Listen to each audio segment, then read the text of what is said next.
What's the meanest thing your husband has ever said to you? My parents adored him and saw potential in him. His parents really enjoyed having me around and frequently invited me to their family functions.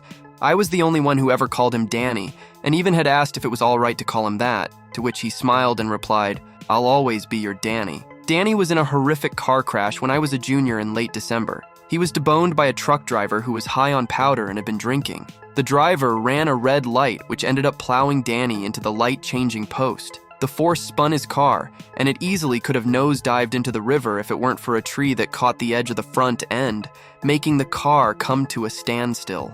He had a shattered jaw, broken collarbone, and a punctured lung. For 2 seemingly long and painstakingly days after his emergency surgery, he was in a coma and placed in the ICU. Tubes and wires were everywhere, followed by the sounds of the breathing machine and the heart monitor and whatever else so-called gizmos they had him hooked up to.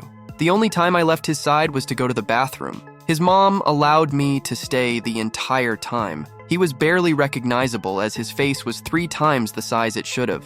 Bruises and cuts covered him, and of course the endless supply of tubes and wires. I was never happier when he finally opened his eyes and looked at me, tried to smile, followed by a squeeze of my hand. My Danny had made it back to us, and he was going to be all right after his long recovery. One day he got it in his head that he really wanted to serve the country. He had romanticized the idea of being a hero and that we would be able to afford college since his family wasn't very well off. While I admired and always thank veterans for serving, I just had a bad feeling about Danny enlisting. For some reason, deep down, I knew the day he would leave for training would be the day that my Danny died. Not wanting to be selfish, I communicated where I stood with the whole idea and how I had a bad feeling about it. But if this was something he felt that he needed to do, then I'd support him 110% and would be right here waiting for him to come home to me. After he dodged a few red flags, like having a metal plate in his job, which the military may not accept readily, Danny succeeded in enlisting. Before I knew it, we were saying goodbye to each other.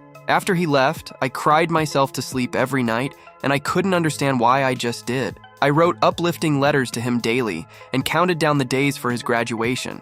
The day finally came when we got to attend the ceremony, and we were finally reunited in joyful smiles and tears. It was then that I thought perhaps I was just being paranoid and that maybe everything would be all right. At least I desperately wanted it to be. Yet I had this nagging feeling that he was somehow different. I couldn't put my finger on it and shrugged it off. A few days after he came home after graduating from advanced individual training, I was overjoyed in having him home. I didn't care that somehow he wasn't Danny, that something was off. The Daniel that came back was short-tempered. He seemed angry at the world and was no longer organized. His car was constantly full of garbage. His room was a disaster. For the first time, we actually got into heated arguments versus calmly talking things out and trusting the other would be heard and have a turn.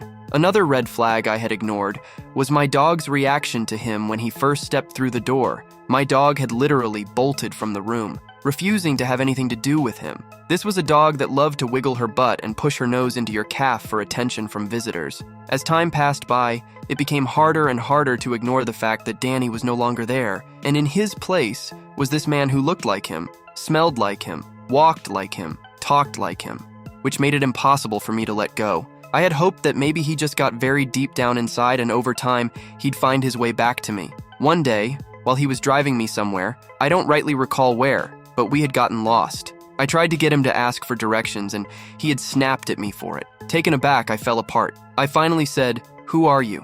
I just want my Danny back. You are hurting me by being like this. I don't understand it." Dead silence filled the car as he slammed on his brakes and violently pulled over. He looked at me dead in the eye with a coldness I'd never seen, and he said, "Danny is dead. He is never coming back, and it's all because of you." He then looked straight ahead, spun his wheels as he got the car back into the road, causing a car to honk and swerve to avoid hitting us. Daniel didn't even flinch and ignored that car completely and kept on driving. I cried all the way back home, and he never apologized or said a single word, but I was too loyal and couldn't let him go. I was then subjected to constant verbal abuse and manipulation for the next 2 years. I even still went through with the wedding that I never should have, all because I kept clinging onto the hope that Danny would come home.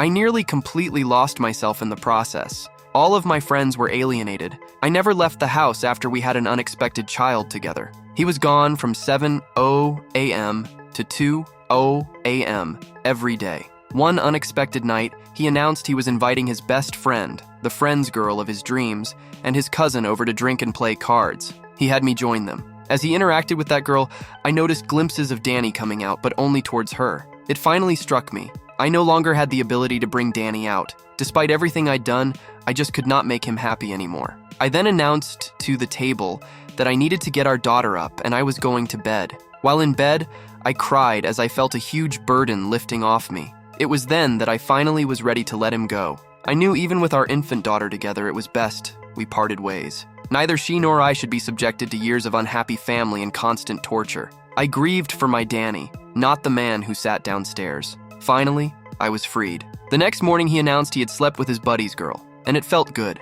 I think he was shocked when I reacted with an indifferent face, saying, "I'm glad you had a good time, Dan," as I walked out the door. In the years after the divorce, I rebuilt my life. I went back to school to finish my degree while also raising my daughter as a single mom. It was not easy, but I had a great support system of family and friends. My parents were always there when I needed childcare or a meal cooked. My friends took my daughter on playdates so I could study. Eventually, I earned my degree and got a job I loved as a teacher. My daughter thrived, too. She was a smart, kind girl who I made sure knew she was loved. I started dating again when she was older, but very cautiously. I refused to let another man control me. When I met my current partner, James, I took it slow, but over time, his patience, humor, and caring nature won me over. With James, I finally found real happiness again. He cherishes me and my daughter as if we were his own family. Marrying him was the easiest decision of my life. We now have a son together as well, completing our family.